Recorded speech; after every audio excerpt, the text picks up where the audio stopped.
You were involved in a very public race and discrimination case against Sir Ian Blair and the Metropolitan Police Service. Tariq, is the Met Police institutionally racist? I think at the time when Macpherson reported, the Met were found to be institutionally racist. And by that I mean that, you know, as an institution, in the way they were dealing with like murder investigations, and at that time, you know, I am absolutely sure that the Met were institutionally racist. That was in 2008? 2008. But then I started to see some change. You know, there was a lot of good things brought in terms of the way we deal with crimes, the way we understand communities, the way we involve communities. And I genuinely feel, and I believe, that the Met was not institutionally racist, but there were individuals who had, you know, racist tendencies, and sometimes, you know, they effectively, you know, use those. But if those individuals are individuals in power and in position, then they really constitute the Met. Well, and that is a problem in the sense that if they are in power, as you say, what then happens is that basically they get smart at how they go about doing it. And I think, as has been proven very recently, that there are individual officers in the Met who still, you know, display and practice and actually, you know, deliver racism. And I think that is, there is a commitment to eradicate them, but like criminals, you have to build evidence against them. But I genuinely believe, and was party to it, seeing a lot of improvements that were done in the way we deal with families, the way we deal with murders, the way we deal with, including more and more members from the ethnic minorities into the police. I think that, but progression still remains a problem. After I left, 3 or 4 of the most senior officers left as well. And now we have hardly anybody who's coming through the rank to take up the kind of position I had, and it'll be another 5 to 10 years before anybody does. And I think that is a very difficult issue which has to be addressed. Now, you were regarded as a very popular and enthusiastic leader. So when did things start to go wrong for you? I think as an institution, I enjoyed my 10 years in the Met. I had some very big commands, but I think when I look back, I was appointed by a different commissioner. And when that commissioner went, you know, a new commissioner took over. It was at that point where I felt that unnecessary focus started to get put on me. And I think, you know... but do you feel you were overlooked for the role of deputy commissioner? Well, I don't think it's an issue about being overlooked. The issue is about, you know, do you have the skills? Do you have the competence? Do you have the experience to equally compete for a job of a deputy commissioner or a commissioner, right? And I'm afraid, you know, I just personally felt that I had those skills, I had those competencies, and I wanted to be given a fair chance. But, you know, in an open, in a objective selection process, there are winners and losers. And I think sometimes that aspect has been overplayed. It's for others to judge, and there are many, many people who judge that what I actually did in the Met was very, very significant in operational terms, in management, in leadership terms. So, frankly, that is an issue that is kind of sometimes overplayed. The big issue here was there was no need for one individual to actually pick up a fight with me. I think there were a variety of factors. There was, of course, the 42-day detention period that you felt was not the right way to progress. And also the fact that you were appointed the head of security for the Olympics, but somehow in the key decision-making areas, you were sidelined by your superiors. Yeah, I think, you know, sometimes what the fact is and what the reality was different to actually, you know, what was portrayed in the media. What was and the of course, reality? a lot of what is portrayed in the media now is being discredited because there was a very close relationship between the media and the senior echelons of the Met, which now is being portrayed in a judicial inquiry, looked at, and frankly, you know, there's nothing against me in that aspect. The reality was this: that basically, I've been a career police officer for 34 years. 7/7, when 7/7 occurred here, there was a lot of focus on our communities, and I think I did a good job in making sure that the communities are not marginalized. I did a lot of work on that aspect. That, was very tough. Yeah. It was emotionally tough. It had a lot of impact on my own personal life, various other aspects. Then after that, we started to become over political in terms of, the 42 days. Then I got the Olympics. I thought, well, that is, very befitting. Yeah, of course. And I could bring a lot to, the whole thing. And I put together an Olympic plan. Yes. And when I put together an Olympic plan, I said that the plan is going to cost 1.2 billion pounds. Yeah. And, it was a well-structured plan, properly put forward, and the government only had 600 million. It's very interesting. The plan at the moment has cost 1.1 billion. So that is very close to what I actually suggested. But if you were the head of security for the Olympics, why weren't you consulted before the finances were decided? I think that was exactly what was happening, because there was a lot of marginalization going on. There was a lot of, undercutting going on. And that, with my challenge of the 42 days, made me unpopular, amongst, one person at the end of the day. And frankly, then I was taking legal advice. I was taking legal advice on my contract. My contract of employment was up for renewal. Yes. And then it somehow got into the public domain that I was taking legal advice.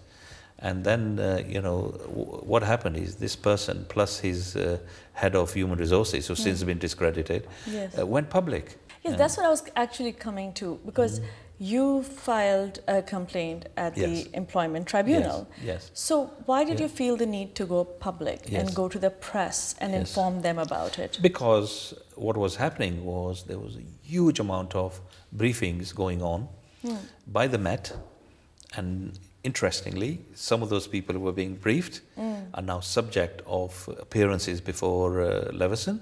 Yeah. Some of them who were reporting actually have been arrested for corruption. So there was a huge amount of briefings going on against me. I never said a word. There were other people talking about me, and I felt that... Do you feel that you were being ambushed? Oh, absolutely. And I felt that the best way is to put the record straight, and it was the first comment I actually made, public comment, because there was nothing attributed to me before then directly. So I thought I had to put the record straight, and that is what I did. And then I left. Now, after you made your race claim, you received a lot of death threats. You had to hire bodyguards to protect yourself and your family. Did you report these threats to the police? The police, of course, were not best of friends with me. What was ironic, I was head of serious organized crime investigations in the Met for nearly 4 years, and dealing with some of the most complex crimes. I never got any sort of threats from anybody whilst I was doing that. But I think most of the threats came because of, the negative reporting that was being put into the media. And of course, what happens is that gave a charter to the racist and people with very right-wing views to actually throw, abuse at me. But what I was very encouraged by, there is in adversity, there's always there's something positive, is that the 27,000 officers I commanded during my time in the Met, not one of them went to the media and complained against me and my leadership. The 2.8 million community members I face-to-face dealt with, not one of them came back and said to the media, because the media were hunting me down. A lot of it briefed by certain people at Scotland Yard, came and spoke up against me, and that gave me a lot of encouragement. Now, you made an out-of-court settlement in November 2008. Why didn't you go to court and fight your case? I think two reasons. One is the person who started all this was actually sacked by the mayor. Yes, he left. Okay, and secondly, for me to go through this after that would have meant a lot of sacrifice. I have seen people who have gone through proceedings. Legal dramas have been badly emotionally damaged, and luckily I didn't get damaged through this. And thirdly, what I would have disclosed would have hugely undermined the confidence of our communities in policing, and I was really not prepared to do that. I think I believe, and I believe to date, that we have to be part of the solution in terms of dealing with the issues. So I think it was a judgment I make, and frankly, some of your critics say that it was because your lawyer had a questionable past. Yeah. and that's the reason that you dropped your case. No, I think the lawyer, was not chosen by me. It was chosen by somebody else, and the circumstances underpinning that lawyer were unfortunate. You know, in hindsight, things could have been different, but it was nothing to do with that. It was the fact that, the one person who had started, I had nothing against the whole institution. I've been part of it. Had left. Secondly, I really felt that,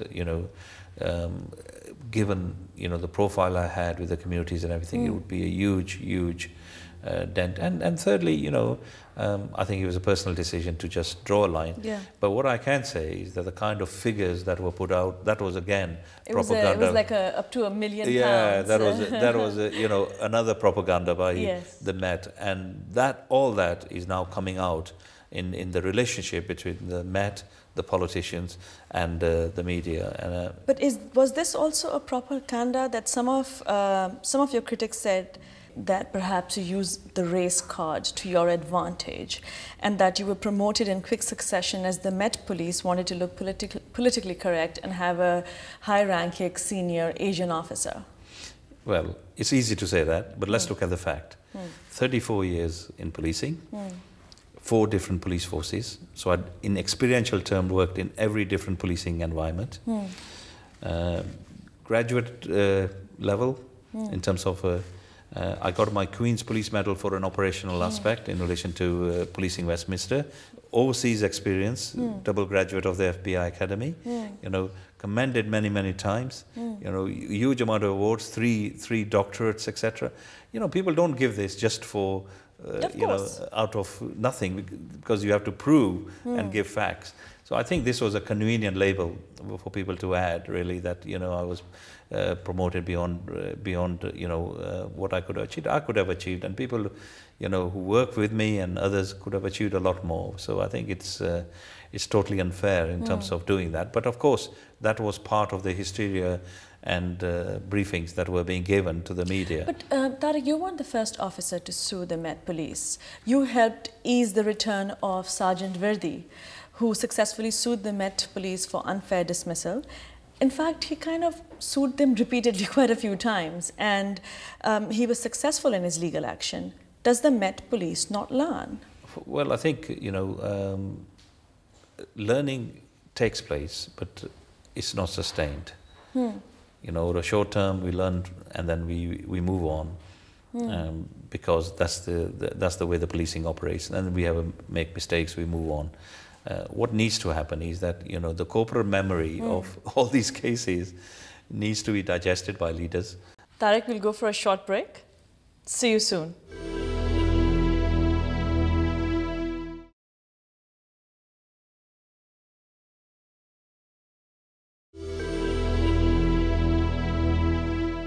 We're in conversation with the very controversial Tariq Ghafurs. How do you de-stress? Do you still play squash? Because you were quite a champion and used to represent the police at a national level. Yes, well, as I've gone older, my knees and my hips so I'm actually, engaging in lighter golf. I don't play golf. I don't have time for that. Yes. But I go to the gym. I go to the gym and I engage in some gym exercises. But were you a Jahangir Khan or a Jansher Khan fan? No, nowhere near. I played them once. Really? And got a couple of points off them. Okay. But I played for the police at a national level, and it was great, because we used to play different services, and I think de-stressing largely mine is through sport. Mine is either through sport or fitness. But if any time you needed de-stressing, I think it was 2008, because not only were you in litigation against your employer, but you had a setback in your personal life also. Your marriage was on rocky grounds. How did you cope with all this turmoil happening in just a span of 1 year? Yeah, it was very difficult because, it was the pressures of working all those hours, etc., caused the kind of separation and breakdown in my marriage. But I think, I always, I deal with crises. With a smile on my face. And what you have to do is, you have to slow down. Yes. You have to raise the game, look at the bigger picture. Yeah. And what you have to do is then take a milestone approach, that you deal with things one at a time. You were married before also? Yes, yes. Your first marriage? Yes. Did you marry for love the first time? No. I think it was, what many families faced at that time. Mine was a pure arranged marriage. Were you already in a relationship with a colleague of yours when you married your first wife? No, that was again, because I was in the public, and was utilized by the other party, but that relationship had finished. Why didn't you marry her? She was a white girl, wasn't she? No, but I think that relationship had finished, and at the time the marriage took place, it was done with a a lot of pressure from your dad, huh? Honest intentions, but I think in hindsight, perhaps there was pressure. But frankly, I think, one of the things that happens is that particularly in policing, when you are, or in public services where you get emotionally attached to your job and, you consider that you're doing common good, then, your domestic life suffers. And sadly, in the police, when you look at, overall rates of divorces, etc., in the police, it's very, very significant. But, but do you feel that when, do you feel that when you're in a position of power and you have a uniform that, the ladies are attracted? No, my strength has always been that, I've never used, my power of rank or my power of position for any advantage. I've been totally committed, and it's actually been the other way because there was a year when I was an inspector, I never took a single day's leave. I was allowed 30 days. So I think if I was married, I was over-married to my job. So it's not, some say you have a reputation of being a ladies' man. No, not true? I think that is, again, perception rather than reality, to be honest. Are women complicated? I don't understand them. You don't? I don't understand. But having said that, I think I've run diverse teams. Yeah. I was the first one to appoint a woman in charge of the flying squad in the 100-odd years of history, in charge of the diplomatic mission. And what I've realized is that they think holistically. Yes. We are much more kind of, they want to go shopping, we want to buy. Yes. But I tell you an interesting story in terms of, as we were talking about this. Yeah. I was an inspector in Longside in Manchester, and there's about 5 Pakistani families living together in one street, and something happened, there was a fight on a street.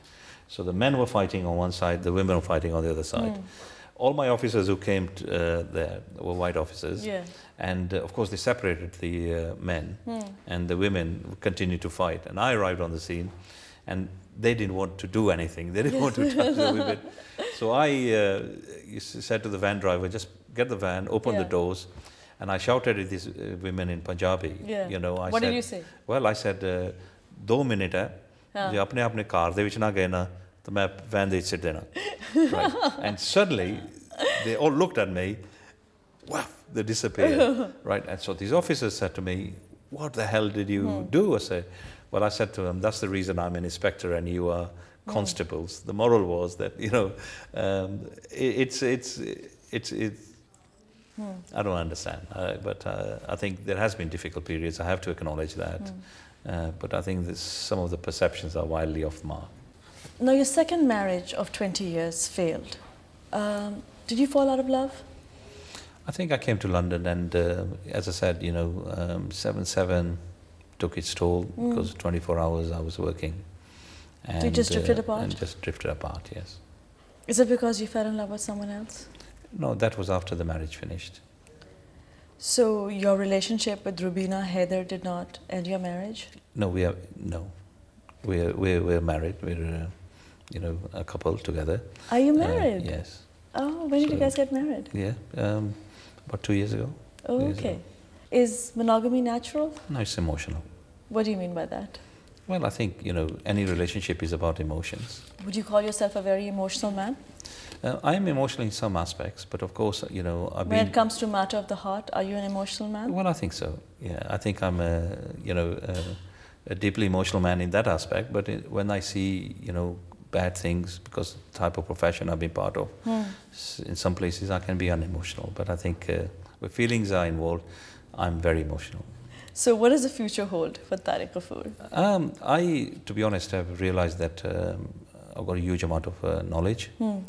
I have continued to work deep into the communities. I'm doing a lot of work in developing countries, passing my knowledge over. And, you know, as long as I can live a happy, contented, healthy life, that's good enough for me. I think the one question a lot of people would like to know is, in your opinion, what's the biggest security threat to Britain today? I think the biggest threat to UK still remains a threat from within. Really? Any regrets, Tariq? There are many, many things, of course, in hindsight, you know, and it's a perfect science, you know, you could have done things differently. My only kind of regret is that, you know, I wish I had a more work-life balance in terms of what I did, but I think apart from that, none whatsoever, because the police service gave me a lot. I know a lot about communities, I saw a lot, I met some fantastic people, you know, I've seen some great role models that have developed. So I've visited many countries, you know, so I think in many ways no regrets at all. Tariq, it's been such a pleasure, and I must say a special thank you to you because you've been so candid and so honest. And, you know, it's actually been just a joy, and thank you for your honesty. I really appreciate it. I know that some of the questions were a bit tricky, but you didn't shy away. It's a pleasure. Thank you. And before we go, I have a very quick question round. Nothing difficult, very jovial, and you have to give me one choice. Pathani or Punjabi? Punjabi. Dominatrix or French maid? By nature, if you wear a uniform, dominatrix. And they don't carry guns, they carry whips. Margaret Thatcher or Benazir Bhutto? Margaret Thatcher, definitely. Arsenal or Tottenham? Manchester City. Dal chawal or bhindi? Dal chawal. Priests or pimps? Good God, I've seen the best and worst, both of them. So you have to choose. No, but you have to choose one. None of them. It has to be a choice. Yeah. It has to be least favorite choice. Well, more towards religion than priests. Communist or fascist? Definitely communist, not fascist. I hate fascists. Madonna or Kylie? The more energetic one, Madonna. Imran Khan or President Musharraf? I can't. I won't choose either because honestly... Seriously, come on. Imran Khan or Pervez Musharraf? No, I won't choose any of them because I like both of them. But you just have to say one name. No, because you know, even Pervez Musharraf had to do this. Yeah. And he had to pick one. Yeah. And it was with Imran Khan and someone else. So. Yeah. But you know, because I said I'm completely non-political, you know. So who do you like in Itzi with Sitini Mini bit more? Yeah. Where? Who? Me? Imran Khan or Pervez Musharraf? No, Obama. It has to be one of the two. You've been so good with answering all these tough questions, and you're giving me a little hiccup here. Imran. Great. Zeenat Aman or Parveen Bobby? Zeenat Aman. Thank you so much. Pleasure. It's been a pleasure. Thank you. Pleasure's Thanks all very mine. much. Thank you. Thank you so much. Thanks. People ask me, why aren't you married? I said, you can either be married or happy. What compels you to be so brutally honest and forthright about your opinions? I've come to a stage in life where I really don't care what people say. If you charge a whole host of money sums, people listen to you with more seriousness.